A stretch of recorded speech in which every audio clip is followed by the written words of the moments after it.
기도하고 2020년 송구영신 예배를 시작하도록 하겠습니다. 기도하시겠습니다.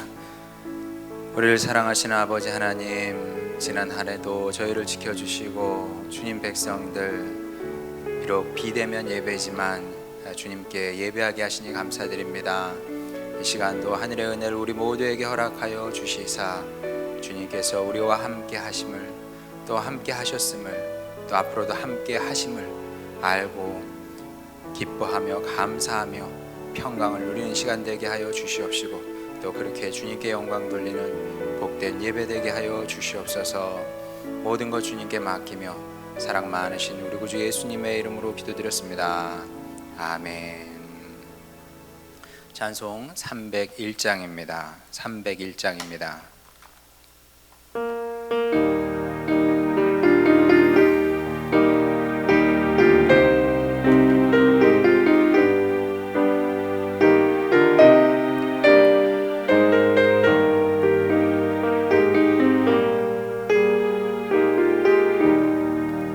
지금까지 지내온 것 주의 크신 은혜라, 한이 없는 주의 사랑 어찌로 말하랴. 자라깨나 주의 손이 항상 살펴주시고 모든 일을 주 안에서 형통하게 하시네. 몸도 맘도 연약하라 세임받아 살았네. 물붓듯이 부으시는 주의 은혜 족하다. 사랑 없는 거리에나 험한 산길을 갈 때 주의 손을 굳게 잡고 찬송하며 가리라. 주님 다시 배울 날이 날로 다가와. 무거운 짐 주께 맡겨 벗을 날도 멀지 않네. 나를 위해 예비하신 보양집에 들어가 아버지의 품 안에서 영원토록 살리라. 오늘 말씀은 이사야 57장 14절부터 19절까지 보도록 하겠습니다. 이사야 57장 14절부터 19절까지입니다. 구약성경 1038쪽입니다. 1038쪽 이사야 57장 14절부터 19절까지 제가 봉독하도록 하겠습니다. 그가 말하기를 도두어 길을 수축하여 내 백성의 길에서 거치는 것을 제하여 버리라 하리라. 지극히 존귀하며 영원히 거하시며 거룩하다 이름하는 이가 이와 같이 말씀하시되 내가 높고 거룩한 곳에 있으며 또한 통회하고 마음이 겸손한 자와 함께 있나니 이는 겸손한 자의 영을 소생시키며 통회하는 자의 마음을 소생시키려 함이라. 내가 영원히 다투지 아니하며 내가 끊임없이 노하지 아니할 것은 내가 지은 그의 영과 혼이 내 앞에서 피곤할까 함이라. 그의 탐심의 죄악으로 말미암아 내가 노하여 그를 쳤으며 또 내 얼굴을 가리고 노하였으나 그가 아직도 패역하여 자기 마음의 길로 걸어가도다. 내가 그의 길을 보았은즉 그를 고쳐줄 것이라. 그를 인도하며 그와 그를 슬퍼하는 자들에게 위로를 다시 얻게 하리라. 입술의 열매를 창조하는 자 여호와가 말하노라. 먼 데 있는 자에게든지 가까운 데 있는 자에게든지 평강이 있을지어다. 평강이 있을지어다. 내가 그를 고치리라 하셨느니라. 아멘. 교회 소식 시간입니다. 2020년 송구영신 예배를 집에서 가정에서 드리고 있는 여러분 모두를 환영하고 축복합니다. 내일, 그러니까 1월 1일이죠. 1월 1일 내일 새벽 예배와 금요 기도회는 없습니다. 가족과 함께 이렇게 즐겁고 행복한 시간 보내시길 바라고요. 그리고 오는 주일까지 1월 3일 주일 예배까지는 비대면으로 예배를 드립니다. 그렇게 아시고 또 제가 문자로 공지하도록 하겠습니다. 2020년 기부금 영수증이 모두 준비됐습니다. 원래 첫째 주에 1월 3일 날 드리려고 그랬는데 지금 만날 수가 없는 상황이 됐습니다. 혹시나 급히 필요하신 분은 제게 문자를 주시면 제가 전달하도록 하겠습니다. 어려워하지 마시고 문자 주시기 바랍니다. 그리고 구역 모임은 1월부터 진행할 예정이었으나 코로나19 상황이 좋지 않은 관계로 지켜보면서 진행하도록 하겠습니다. 그리고 약간의 구역 인원 변경이 있습니다. 변경이 되는데 그 또한 차후에 여러분께 알려드리도록 하겠습니다. 오늘 이제 위로와 평강의 새해 이런 제목을 가지고 송구영신 예배 말씀을 드리려고 합니다. 연말 이맘때만 되면 늘상 TV에서 하는 얘기가 있죠. 다사다난했던 한 해였다 이런 말을 합니다만은 올해는 이 말이 어울리지 않는 것 같습니다. 올 한 해는 오직 하나만 있었습니다. 일이 많았다는 뜻인데 다사가 아니고 일사였죠. 일은 하나만 있었습니다. 코로나 하나가 있었고 이 코로나 하나가 블랙홀처럼 모든 것을 집어삼킨 한 해였다 이렇게 말해도 과언이 아닌 것 같습니다. 심지어 올해는 항상 말썽꾸러기 역할을 했던 북한조차도 잠잠했습니다. 참 이런 해가 있었나 싶습니다. 늘 우리의 마음의 근심이었고 무거운 짐과 같은 우리 북한 동포는 아니죠. 북한 지도자들인데 이 사람들도 올해는 잠잠했던 것으로 보아 그만큼 코로나의 파괴력이 얼마나 강했는지 짐작케 하는 일이 아닌가 싶습니다. 그만큼 이제 코로나가 참 어려웠는데 전 세계적으로 또 우리 국가적으로 민족적으로 어려웠는데 이제 더 큰 문제는 끝이 아직은 안 보인다는 겁니다. 백신이 만들어지고 공급되고 있다고는 합니다만은 사실 얼마나 지속될지 학자들 사이에서도 여전히 논란이 있습니다. 어떤 학자는 길게 2-3년 봐야 된다. 2-3년 아직 고생해야 된다. 이렇게 말하는 분도 있습니다. 생각만 해도 끔찍하죠. 우리가 1년을 이렇게 살았는데 힘들게 살았는데 아직 2-3년을 더 그렇게 고생을 해야 된다면 정말 암울한 이야기가 아닐 수 없습니다. 근데 또 더 큰 문제는 코로나가 종식된다고 해도 전문가들 말이 사회와 경제가 받은 타격이 너무나 크기 때문에 쉽게 회복이 되기는 어려울 거다 이런 불길한 전망까지 내놓고 있고 이런 전망이 좀 우세하다고 그럽니다. 저는 잘 모르겠습니다만은 전문가들 얘기가 그렇습니다. 자, 그러면 전문가는 전문가대로 이제 그런 얘기를 할 수 있겠죠. 경제 전문가, 방역 전문가, 그런 분들이 이런 얘기를 합니다만은 저는 그쪽 전문가는 아니지만 그래서 그런 얘기에 수동적으로 반응할 수밖에 없겠습니다만은 목회자로서 할 말은 또 있지 않습니까?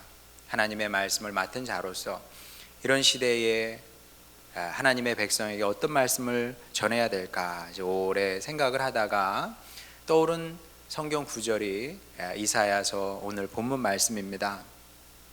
왜 이 말씀이 생각나냐 하면 이 당시 이스라엘 백성과 또 우리가 지금 처한 상황이 일정 부분 비슷하다는 생각을 하게 됐습니다. 아마도 이런 의미에서 이런 점에서 역사는 돌고 돈다, 반복이 된다 이렇게 얘기를 하는 것 같습니다. 물론 형식적으로는 다릅니다만은 내용적으로 비슷한 일들이 반복이 된다는 얘기겠죠. 이사야 시대 이 당시, 그러니까 이제 본문이 그리고 있는 이 시대는 지금으로부터 대략 한 2600년 전입니다. 아주 오래전 얘기죠. 사실은 우리나라 뭐 그냥 통틀어 고조선 시대 얘기다 이렇게 이해하면 될 것 같은데, 구약 얘기가 다 그런 거 아닙니까? 고조선 이야기니까 우리식으로 치면 오래전 얘기입니다만은, 이 2600년 전, 정확하게 말하면 주전 587년은 이스라엘 백성이 절대 잊을 수 없는 그런 한 해였습니다. 마치 우리 어렸을 때 노래 부르지 않았습니까? 아, 잊으랴 어찌 우리 그날을, 그 동족 상잔의 비극의 그날을 우리 잊을 수 없었던 것처럼, 여전히 잊을 수 없는 것처럼, 이스라엘 백성에게 주전 587년은 가장 끔찍하고 암울하고 말할 수 없는 충격의 한 해였습니다. 그럴 수밖에 없는 것이 하나님께서 세우신 나라 아닙니까? 이스라엘은 하나님께서 세우신 나라가, 천지의 주제이시고 모든 만물을 지으신 하나님께서 세우신 그 나라가 멸망을 당하게 됩니다. 나라만 망한 것이 아니라 이스라엘에는 이스라엘의 자랑이 있었습니다. 예루살렘 성이 자랑이었고 예루살렘 성전이 자랑이었습니다. 그런데 그 예루살렘도, 그리고 예루살렘 성전도 바벨론에 의해서 유린당하게 되죠. 말 그대로 유린당하게 됩니다. 이후 정복자 바벨론은 이스라엘 말살 정책을 쓰게 됩니다. 어떤 식으로 쓰냐 하면, 이스라엘 땅에 지도자가 될 만한 그런 사람이 남아있으면 나라를 재건하게 될 거다, 이런 생각을 갖고 충분히 예측할 수 있고 예상할 수 있는 일 아니겠습니까? 그래서 지도자 계층에 속한 모든 사람들을 다 바벨론으로 끌고 가게 됩니다. 이스라엘 재건의 가능성을 뿌리째 뽑아 버린 거죠. 철저하게 이스라엘 말살 정책을 쓰게 된 겁니다. 그리고 우리는 이 시기를 가리켜서 대략 70에서 80년 지속된 이 시기를 가리켜서 바벨론 포로기다, 이렇게 얘기를 합니다. 이스라엘 백성 입장에서 보게 되면 정말 철저하게 암흑기였고요, 모든 소망이 끊긴 것 같은 그런 고통스러운 시간이었습니다. 그런데 참 신기하게도, 정말 신기하게도 그 바벨론 땅에서 놀라운 기적이 일어나게 됩니다. 어떤 기적이냐 하면, 이스라엘 백성들이 포로로 끌려가기 전까지만 해도 정말 망나니처럼 신앙생활을 했거든요. 아무리 타일러도 되지 않습니다. 가르쳐도 되지 않습니다. 하나님께서 기적을 보이셔도 되지 않습니다. 그리고 내 멋대로 나는 살겠다, 이렇게 살았던 이스라엘 백성들이 포로로 잡혀간 그 땅에서 비로소 자신을 돌아보기 시작을 하게 됩니다. 그러면서 고통스러운 질문을 이 꼬리에 이어가면서 제기하게 되죠. 뭐 누가 시킨 게 아니에요.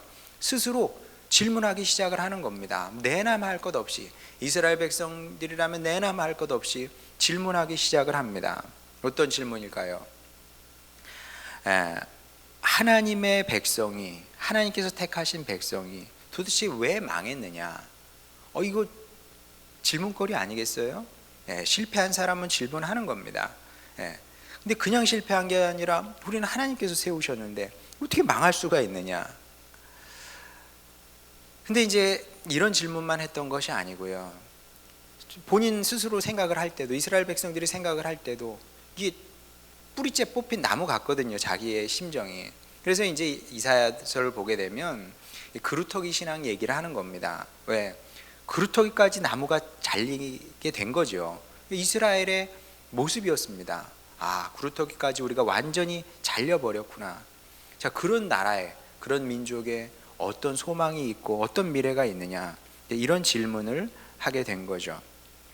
근데 이런 질문만 한 것이 아니라 동시에 간절히 이제 하나님을 찾기 시작을 하게 됩니다. 그리고 이 시간을 거치면서 그 70년, 80년 그 포로기 생활을 거치면서 그 포로로 끌려간 땅에서 많은 글들이, 많은 시편들이 탄생하게 됩니다. 우리가 잘 아는 시편도 있지 않습니까? 우리 포로된 땅에서 어찌 우리 노래를 할 수 있겠느냐, 이런 시편, 유명한 시편 있지 않습니까? 눈물로 씨를 뿌리는 자가 기쁨으로 단을 가지고 돌아온다. 그것도 다 그 포로된 땅에서 이스라엘 백성들이 지은 시고요. 그리고 우리가 아는 열왕기 상하, 역대 상하도 그 무렵에 기록된 것으로 보고 있습니다. 고통의 시간을 거치면서 이스라엘 백성들이 말하자면 반성의 기록입니다. 그게 반성문을 쓴 거예요. 쉽게 말하면 우리는 왜 망했느냐, 우리 망할 수밖에 없었던 그 이유, 그 반성의 기록이 열왕기 상하, 역대 상하인데, 여러분 아마 그런 관점에서는 읽어보지 않았을 겁니다.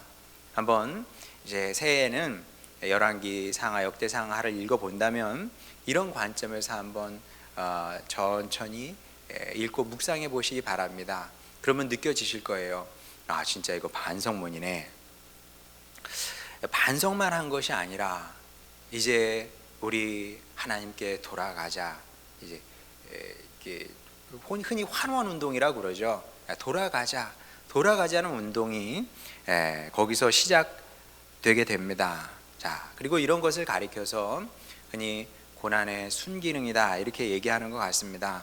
이전까지만 해도 망나니 같던 사람들이 이제 고난을 당하자, 어려움에 처하자 가장 순수한 신앙인으로 변화되었다는 거죠. 이게 기적인 겁니다. 그리고 이게 축복이라고 저는 생각을 합니다.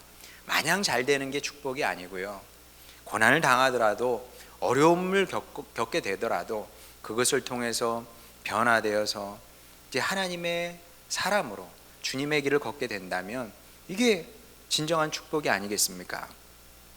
자, 그리고 하나님께서 보실 때도 이제 당신 백성들이 준비가 된 겁니다. 어떤 사람으로요? 축복의 사람으로 준비되기 시작했다는 것을 하나님께서 보시고 확인하시게 됩니다. 그래서 이사야를 통해서, 이사야뿐만이 아니죠, 여러 선지자를 통해서 당신 백성에게 말씀을 주시게 되는데, 그게 이제 본문 말씀입니다. 자, 일단 결론적으로 16절을 보도록 하겠습니다. 16절. 내가 영원히 다투지 아니하며, 누구하고 영원히 다투지 않아요? 이스라엘 백성과 영원히 다투지 아니하며, 내가 끊임없이 노하지 아니할 것은 내가 지은 그의 영과 혼이 내 앞에서 피곤할까 함이라. 야, 죽으면 안 되지 않습니까? 그래서 계속 다투실 수 없고 계속 화를 내실 수가 없으니 이제 내가 이 모든 것을 그치겠다. 이 고난의 시간을 이제 끝내겠다. 이제 이런 말씀입니다. 고난이 끝난다는 지금 얘기를 하고 있는 겁니다. 그런 예언의 말씀인데, 자, 성경을 보게 되면 그게 결론 중에 하나입니다. 모든 고난은 끝나게 돼 있다. 터널이 계속될 수는 없는 거니까요. 밤이 계속될 수는 없는 겁니다. 자, 그러면 그래, 그렇지. 자연사를 봐도 그렇고 자연에서 일어나는 일들도 그렇고 고난이 계속 지속될 수는 없는 거야. 자, 이런 말을, 근데 문제는 뭐냐면은 누구나 할 수 있다는 겁니다. 우리 성도만 하는 것이 아니라 세상 사람들도 얼마든지 할 수 있는 말입니다. 그래서 이런 말씀 들으면은 좀 위로가 아주 안 되는 건 아니지만 대단히 위로가 되는 것은 또 아니기도 합니다. 왜? 이런 지식을 우리만 가지고 있는 것이 아니라 교회 밖에 있는 사람도 가지고 있기 때문에 그렇습니다. 실제로 코로나 위세가 얼마나 가겠어요? 여러분은 어떻게 생각하십니까? 얼마나 갈 것 같아요? 인류 역사를 놓고 보게 되면 코로나가 기세등등해도 글쎄 잘은 모르겠습니다만은 2-3년 지나면 과학이 이기게 되지 않을까요? 과학이 코로나를 제압하게 될 겁니다. 어차피 과학이 이기게 돼 있어요. 어떻게 그렇게 확신합니까? 인류 역사를 보게 되면 정말 수많은 위기가 있었습니다. 그 전염병만 해도 가장 유명한 게 흑사병 아닙니까? 패스트. 그러면 중세의 패스트와 지금의 코로나, 어떤 질병이 더 무서울까요? 모르겠습니다. 저는 그쪽 전문가는 아니어서 모르겠습니다만 이게 질문이 되지는 않을 거라고 생각을 합니다. 패스트가 훨씬 더 무섭지 않겠습니까? 일단 치명률부터 시작을 해서 그리고 시대가 다르지 않습니까? 그때는 이게 뭐 세균, 바이러스 이런 말 자체가 없었던 시대 아닙니까? 병이 들어도 내가 왜 병이 들었는지조차 알지 못하는 시대입니다. 근데 지금은 광학현미경 가지고 다 보는 시대 아닙니까? 바이러스가 뭔지 뭐 세균이 뭔지 다 이렇게 분별이 되는 시대고 그런 시대이기 때문에 과학이 이기게 돼 있다는 거죠. 그런데 그 어려운 시대, 패스트 시대조차도 인류가 얼마나 대단한지 그 모든 것을 극복하고 이겨서 여기까지 인류 역사가 이어진 겁니다. 자, 그러면 코로나와의 싸움에서도 마찬가지가 되지 않을까 이런 뭐 예상은 얼마든지 가능하고 그리고 뭐 세상 모든 사람들이 저처럼 예상을 할 겁니다. 이건 시간 문제지 인류가 이기게 돼 있다, 사람이 이기게 돼 있다 이렇게 생각을 할 겁니다. 자, 그럼 고난은 끝나는 건데 자, 성경이 이런 얘기를 하고 있는 거냐? 봐라, 인류 역사를 봐라. 인간이 얼마나 위대하냐. 인간의 능력으로 극복하게 될 테니 걱정하지 말아라. 고난은 끝나게 돼 있다. 이런 말씀을 하고 있는 거냐? 당연히 그렇지는 않습니다. 성경은 사람을 믿지 않아요. 사람을 믿지 않습니다. 왜 사람을 믿을 수 없느냐? 뭐 그 얘기는 깁니다만은 그래서 이 시간에 할 수가 없어요. 왜냐하면 오늘의 핵심은 사람이 아니라 하나님이기 때문에. 성경은 사람의 관점에서 모든 걸 보지 않습니다. 어떤 것도 사람의 관점에서 보지 않습니다. 하나님의 관점에서 보는 거죠. 이사야도 하나님의 관점에서 세상에서 일어나는 일들을 본 겁니다. 그러니 결론은 그거예요. 고난은 끝날 수밖에 없다. 중요한 두 가지 이유가 있는데 하나는 무엇이냐면 이게 성경의 고백인데 하나님은 우리의 아버지이시기 때문에 그렇다는 겁니다. 자, 아버지가 자녀를 징계합니다. 여러분도 자녀를 징계할 때가 있지 않습니까? 자녀가 아무리 잘못했다 칩시다. 자, 그러면 잘못하면은 죽을 때까지 때립니까? 그런 부모는 세상에 없거든요. 그런 부모는 세상에 뭐 저만 없다고 생각하는 것이 아니라 우리 형법도 그렇게 생각을 합니다. 뭐 법이 생명이 있는 거 아니지 않습니까? 법이 뭐 관점이 있는 게 아니거든요. 근데 법의 시각이 그래요. 그걸 어떻게 압니까? 야, 부모가 자녀를 죽이기도 합니다. 죽이기도 해요. 자녀가 부모를 죽이기도 합니다. 이런 일들은 더 많이 있죠. 자, 그러면 똑같이 사람을 죽인 건데 우리 형법이 어떤 죄를 더 엄하게 물을까요? 당연히 자녀가 부모를 죽였을 때 엄하게 그 죄를 묻습니다. 반면에 부모가 자녀를 죽인 경우에는 형량이 그렇게 높지 않습니다. 왜 그럴까요? 두 가지를 생각을 하는 거죠. 하나는 분명히 실수로 죽였을 거야. 그렇지. 아니 그럼 실수로 부모가 자녀를 죽이는 거지. 아니면 뭐 이렇게 조현병 환자거나 아니면 우울증이 너무 극단으로 치달아서 뭐 그런 경우가 아닌 다음에는 정상적인 부모가 내가 이놈의 새끼 죽여야 되겠다 그리고 죽이는 경우가 어디 있겠습니까? 그런 부모는 세상에 없고요. 실수로 죽였거나 아니면 오죽했으면 부모가 자식을 죽였겠냐, 이제 이런 관점에서 우리 형법이 본다는 거죠. 이렇게 부모는 자식을 징계하더라도 선을 지키게 마련인 겁니다. 선을 넘어가는 부모는 없지요. 마찬가지로 하나님도 당신 자녀를, 당신 백성을 징계하실 때 끝없이 치기만 하시진 않는다는 거죠. 아무리 잘못해도 죽을 때까지 치지는 않습니다. 저는 그렇게 믿습니다. 사람들이 그래요. 하나님이 저 사람 죽였다고. 아니요, 하나님께서 그 사람을 죽인 것이 아니라 죄가 쌓여서 죄가 어느 날 이제 더 이상 감당이 안 되니까, 몸이, 인생이 감당이 안 되니까 죄가 우리 안에서 폭발해서 우리가 죽는 겁니다. 마치 자녀가 우리 자녀가 누가 자녀가 죽는다 그러면은 부모가 죽인 것이 아니라 쥐가 나가서 방탕한 생활을 하다가 죽는 것과 또 동일한 겁니다. 하나님께서 왜 누구를 쳐서 죽이고 그러시겠습니까? 하나님께서 징계를 하시는데 징계를 하시더라도 끝없이 치시는 것이 아니라 깨달으면 되는 겁니다.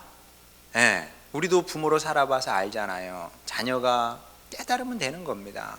저도 부모로 우리 하이도 그렇고 하진이도 그렇고 하인이도 그렇고 잘못하면 이렇게 발바닥도 때리고 그렇게 합니다. 그리고 깨달은 것 같아요. 뉘우치는 것 같습니다. 반성하는 것 같습니다. 그럼 어떻게 합니까? 그 다음에는 싸매고 어루만져 주지 않습니까? 하나님도 그렇다는 겁니다. 하나님도 우리가 자녀를 다루는 것처럼 그렇게 우리를 다루신다는 거죠. 그리고 이런 이야기의 기록이, 이런 역사의 기록이 구약 성경입니다. 그러니까 이 사실을 봐야, 이런 관점을 가져야 비로소 구약이 이해가 됩니다. 이 관점을 갖지 않으면 구약을 읽어보면 야, 되게 무섭네. 하나님 화내가지고 그 드립다 치시면 막 다 죽는구나. 이런 거 보면은 이제 정남이 떨어질 수 있죠. 구약 성경은 그런 얘기를 하고 있는 것이 아닙니다. 방점은, 액센트는 징계에 찍히는 것이 아니라, 징계하시죠. 징계하시나, 그러나 결국 하나님께서 원하셨던 것은 위로와 회복에 있었던 겁니다. 당신 백성을 위로하시고 회복시키기를 원하셨던 거죠. 그리고 그 역사가 이스라엘의 역사이고 또 하나님 백성의 역사이고 교회의 역사이기도 했습니다. 자, 그러면 누구나 자동적으로 이렇게 회복과 위로의 인생을 살게 되는 거냐? 어떤 교회나 어떤 민족이나 그렇게 되는 거냐? 당연히 또 그건 아닙니다. 세상에 자동은 없어요. 자동은 자동이지 은혜가 아니잖아요. 자동과 은혜는 구분이 돼야 됩니다. 실제로 이제 오늘 본문 17절 18절 말씀 한번 우리 같이 읽어보도록 하겠습니다. 그의 탐심의 죄악으로 말미암아 내가 노하여 그를 쳤으며 또 내 얼굴을 가리고 노하였으나 그가 아직도 패역하여 자기 마음의 길로 걸어가도다. 내가 그의 길을 보았은즉 그를 고쳐줄 것이라. 그를 인도하며 그와 그를 슬퍼하는 자들에게 위로를 다시 얻게 하리라. 자, 이제 하나님의 말씀이 이사야에게 이렇게 임했는데, 이렇게 한번 대충 후룩 읽게 되면 이해하기가 어렵습니다. 우리 같이 읽었습니다만은 지금 이 설교를 듣는 여러분 중에서 이 말씀의 본 뜻을 이해하시고 읽으신 분은 아마도 한 분도 없을 겁니다. 우리가 머리가 나빠서 그런 것이 아니라 맥락이 중요하거든요. 맥락을 알지 못하고 읽으면은 이게 무슨 뜻이지? 하고 어리둥절할 수밖에 없는데, 이게 어떤 맥락이냐 하면 17절과 18절 사이에는 상당한 시간차가 있습니다. 그러니까 시간차를 전제하지 않고 읽게 되면은 무슨 말인지 이해할 수가 없어요, 이게. 근데 17절은 언제적 얘기냐 하면 이스라엘이 바벨론에게 멸망당하기 전 이야기입니다. 그러니까 망나니처럼 살고 망나니처럼 그렇게 신앙생활 할 때 얘기고요. 18절은 포로로 끌려가서 이제 변화된 이스라엘의 모습을 그리고 있는 거죠. 자, 이런 전이해를 가지고 다시 한번 읽어보겠습니다. 그의 탐심의 죄악으로 말미암아 내가 노하여 그를 쳤으며 또 내 얼굴을 가리고 노하였으나 그가 여전히, 아직도라 그러는데 여전이라고 하면 될 것 같아요. 지속적으로 패역하여 자기 마음의 길을 걸어갔다는 겁니다. 그러니까 하나님께서 어쩔 수 없이 바벨론을 보내서, 그전에는 아시리아를 보내고 그 다음에 바벨론을 보내서 이스라엘 백성을 망하게 할 수밖에 없었다는 거죠. 그랬는데 이제 포로로 끌려가더니 어떻게 됐대요? 내가 그의 길을 보았은즉, 돌이킨 거죠. 이스라엘 백성들이 돌이켰으니 이제 그를 고쳐줄 것이라. 그를 인도하며 위로를 다시 얻게 하겠다. 이렇게 말씀하고 있는 겁니다. 자, 이렇게 이 70년, 80년이라는 시간을 거치면서 이스라엘이 큰 변화를 겪게 되는데, 그래서 어떻게 변화가 되느냐? 이스라엘이 어떤 사람으로, 어떤 민족으로 다시 변화됐느냐, 그 얘기를 15절에 하고 있습니다. 읽어보겠습니다. 지극히 존귀하며 영원히 거하시며 거룩하다 이름하는 이가 이와 같이 말씀하시되 내가 높고 거룩한 곳에 있으며 또한 통회하고 마음이 겸손한 자와 함께 있나니 이는 겸손한 자의 영을 소생시키며 통회하는 자의 마음을 소생시키려 함이라. 자, 이스라엘이 고통의 시간을 통해서 이걸 배운 거죠. 그리고 우리도 이렇게 살면 되는 겁니다. 이스라엘 백성들이 포로로 끌려가서 고난을 당하면서 이제 하나님께서 드디어 일하실 수 있는 사람으로 변화가 됐는데 우리도 이제 그런 사람으로 살면 된다는 겁니다.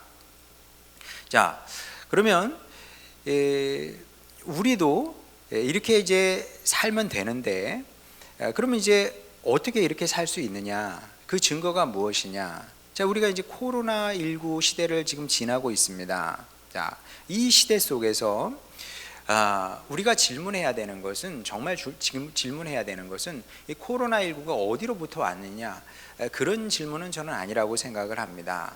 그 뭐 그렇게 중요하겠습니까? 뭐 물론 하나님의 징계일 수도 있고 뭐 아닐 수도 있고 그걸 누가 알겠습니까?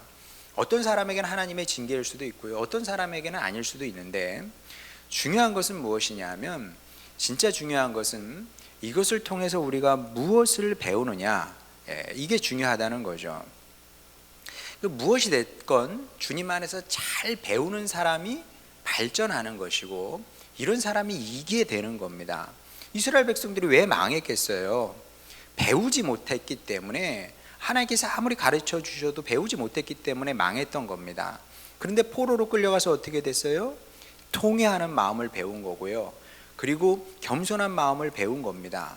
그게 중요한 것은 그래야 배울 수 있거든요. 그래야 배우는 겁니다. 자, 우리도 마찬가지인데 이제 코로나19 시대를 지나면서 우리는 무엇을 도대체 배우고 있느냐? 만약 우리가 여기서 진짜 바이러스 무서운 거구나. 이전에는 우리가 사실 우리 같은 서민은 잘 몰랐거든요. 그 다이아몬드 교수님이 총균세라는 책에서 그렇게 얘기하더라고요. 이 바이러스가 세계를 위협하게 될 거다. 그리고 그분이 지은 다른 책에서도 코로나19 오기 전에 그런 얘기를 하시더라고요. 다음 세대를 위협할 몇 가지 그 위험 요소가 있는데 그 중에 하나가 바이러스가 될 거라고 그랬는데 저는 이해가 안 되더라고요. 아니 지금까지도 별일 없었는데 저분이 무슨 얘기를 하는 걸까? 근데 역시 전문가는 전문가더라고요. 이런 일이 터지지 않습니까? 이런 걸 경험하면서 우리가 바이러스는 정말 위험한 거구나, 무서운 거구나. 앞으로 마스크 잘 쓰고 손 잘 씻고 가급적 사람 만나지 말고 이래야 되겠구나. 뭐 우리가 고작 그 정도 배운다면 대단히 안타까운 일이죠. 물론 그런 것을 배울 수도 있습니다만은 그것을 넘어서 하나님은 다른 것을 우리가 배우기를 원하신다는 거죠. 그게 뭐겠습니까? 이스라엘 백성들이 그랬던 것처럼 최소한 통회와 겸손의 마음 정도는 이 시간을 통해서 배워야 된다고 저는 확신합니다. 뭘 배우겠어요? 이런 거 배우는 겁니다. 우리가 살아가면서 통회하는 마음, 그리고 주님 앞에 겸손한 자세로 살아가는 마음, 이런 마음이 중요하다는 거죠. 그리고 당연히 우리가 이런 마음을 배워야 되는데 왜 그런 마음이 적었기 때문에 그렇습니다. 그걸 어떻게 압니까? 여러분도 한번 돌아보시기 바랍니다. 돌아보면 우리도 정말 이것저것 떠나서 얼마나 감사 없이 살아왔는지 모릅니다. 코로나 발생 이전까지 우리가 누리는 자유의 일상이 이게 선물인지 우리는 몰랐어요. 빼앗기고 나서 보니까 이게 선물이었구나 라고 이제 고백하게 되는 겁니다. 여기까지만 가도 그렇지 않습니까? 이거 뭔가 다가와야, 그게 어려움이든 고통이든 다가와야, 빼앗겨 봐야 그제서야 아는 겁니다. 내가 이전에 누렸던 그 모든 것이 내가 당연히 갖고 누릴 수 있었던 것이 아니라 하나님의 은혜의 선물이었다는 것을 알게 되는 거죠. 그런 마음을 배우는 것이 통회하는 마음이고요. 뿐입니까? 우리가 얼마나 나약한 존재인지, 절실하게 깨닫고 있습니다. 신종 바이러스 하나가, 정말 눈에도 보이지 않는 바이러스 하나가 어디서 생겨 먹었는지, 이놈이 세계를 돌아다니면서 이미 뭐 수십만 명 사람의 목숨을 앗아가지 않았습니까? 뭐 미국에서만 30만 명 사망했다는 것 같습니다. 자, 이렇게 한없이 약한 게 우리의 인생이라는 것을 보고 배우고 있지 않습니까? 코로나가 무섭긴 한 것 같아요. 일본에서도 어떤 정치인이 걸려서 나 폐렴인 것 같아, 그러면서 병원에 가다가 사망했다지 않습니까? 그 코로나가 무서운 게 그 짧은 시간 안에 훅 퍼져가지고 그렇게 목숨을 앗아가는 거라고 그러네요. 이해는 잘 안 가죠. 어떻게 그렇게 2, 3일 만에 사람이 죽을 수가 있는지. 근데 그게 우리라니까요. 우리가 아무리 기고만장해 봐야, 그래 기고만장해도 되겠죠. 어떤 면에서는 이 위대한 도시 문명을, 이 역사 문명을 사람이 만든 거 아닙니까? 그런데 정작 우리 몸 하나 지켜내지 못하고 있다는 것을 우리가 지금 확인하고 있는 거 아니겠습니까? 그리고 이런 사실을 지금 배우고 있는 겁니다. 자, 이것 말고도 우리가 배워야 하는 말씀의 소중한 교훈이 한둘이겠습니까? 배워야 되는 것은 무궁무진합니다. 그리고 주님은 우리가 더 배우기를 원하시죠. 뭐든 더 배우기를 원하십니다. 자, 그러면 어떻게 배우느냐? 다시 말씀드리지만 아무나 배울 수 있는 것은 아닙니다. 그럼 어떻게 배울 수 있느냐? 하나님은 이스라엘 백성들에게 이런 마음을 원하셨던 거죠. 통회하는 마음과 겸손한 마음을 원하셨던 겁니다. 그리고 이스라엘 백성들이 그 하나님의 뜻에 부응해서 고난의 포로기를 거치면서 그 마음 배운 겁니다. 그 마음 배우게 되니까 그제서야 이제 하나님의 인도가 가능해지는 겁니다. 그렇죠. 통회하는 마음이, 겸손한 마음이 있어야 하나님의 말씀을 듣거든요. 하나님의 인도를 그제서야 받는 겁니다. 그 전까지는 내 뜻대로 내 원대로 하겠습니다 이렇게 했던 사람들이 이제 드디어 통회하는 마음과 겸손한 마음을 갖게 되니까 하나님의 말씀이 들리게 되고 하나님의 인도를 받고 싶습니다, 이런 소망이 올라오게 되고 그렇게 됐던 거죠. 그리고 그런 사람이 됐기 때문에 그 다음부터는 이제 하나님께서 원하시는 대로 가르침을 받고 배워서 변화 발전하게 되고, 그렇게 다시 귀환해서 이스라엘로 귀환해서 다시 예루살렘 성전을 세우고 또 나라를 재건하고 또 예수님의 오심을 준비했던 것을 우리가 보게 됩니다. 자, 그래서 우리 성도에게 가장 중요한 것은 무엇이냐? 이런 마음을 우리가, 이게 마음 밭인 거죠, 말하자면. 어떤 마음 밭을 가지고 있느냐, 이게 굉장히 중요한데 주님께서 원하시는 것은 이런 마음인 겁니다. 다시 말씀드리지만 통회하는 마음, 그리고 겸손한 마음이죠. 그리고 이런 마음을 이 시간을 통해서 우리가 배워갔으면 좋겠고, 그리고 이런 마음을 평생 지켜내는 것이 우리의 사명입니다. 마치 저희 할머니께서 시집가서 제일 중요한 일 중에 하나가, 며느리의 중요한 일 중에 하나가 불씨 지켜내는 것이었다. 불씨 꺼트리면 시어머니께 혼났다 그러거든요. 우리도 그런 겁니다. 재산을 지켜내는 것도 중요하고 건강을 지켜내는 것도 중요합니다만 이런 마음을 지켜내는 것이 가장 중요하다. 왜?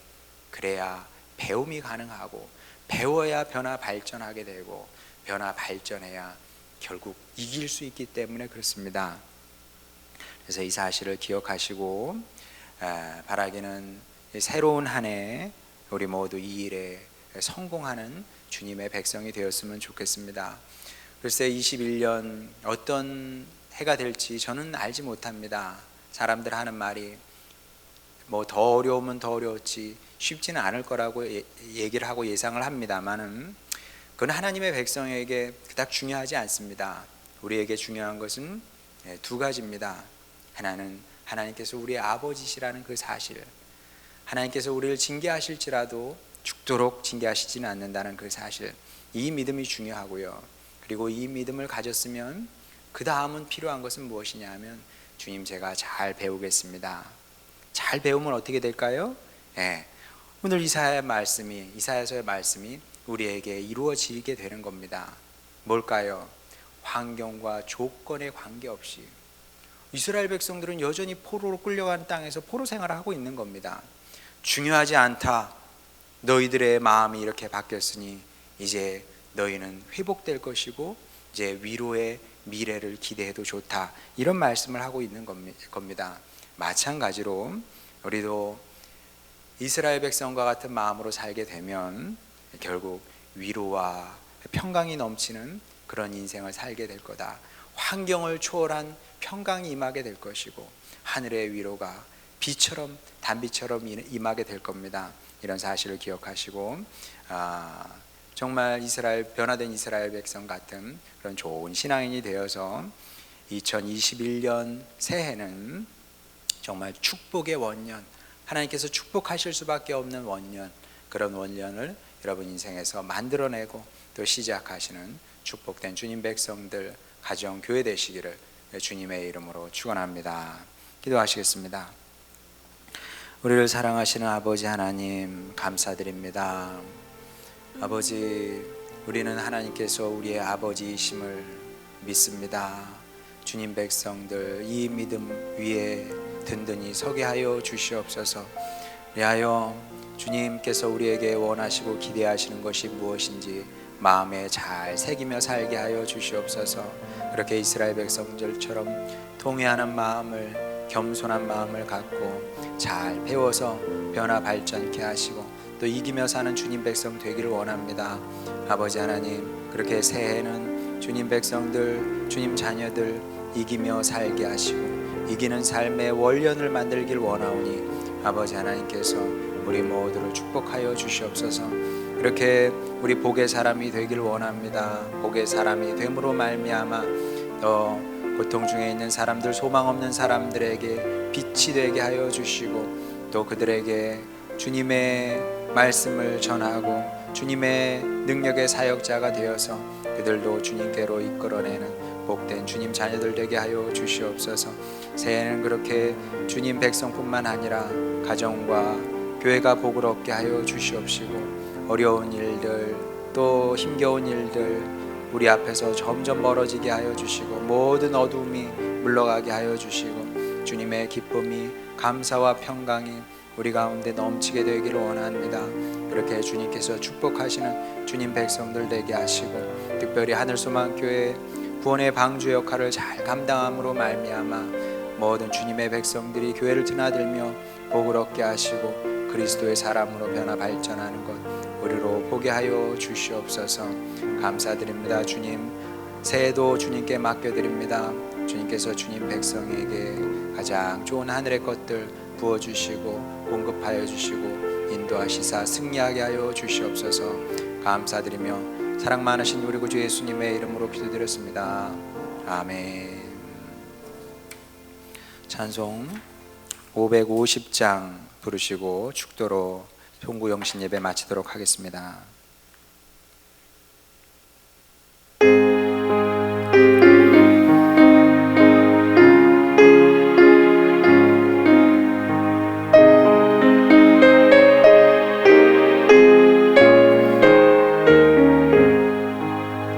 시온의 영광이 빛나는 아침 어둡던 이 땅이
지금은 우리를 위해 이 땅에 오신 우리 구주 예수 그리스도의 은혜와 그 독생자 아들을 우리를 위해서 아낌없이 내어주신 아버지 하나님의 크신 사랑하심과 그 사랑의 힘과 크기와 능력을 우리 가운데 나누고자 하시는 성령님의 교제하심이 이제 위로와 평강의 삶을 만들어 가겠습니다.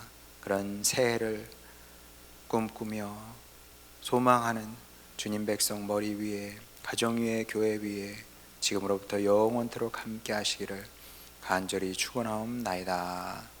아멘.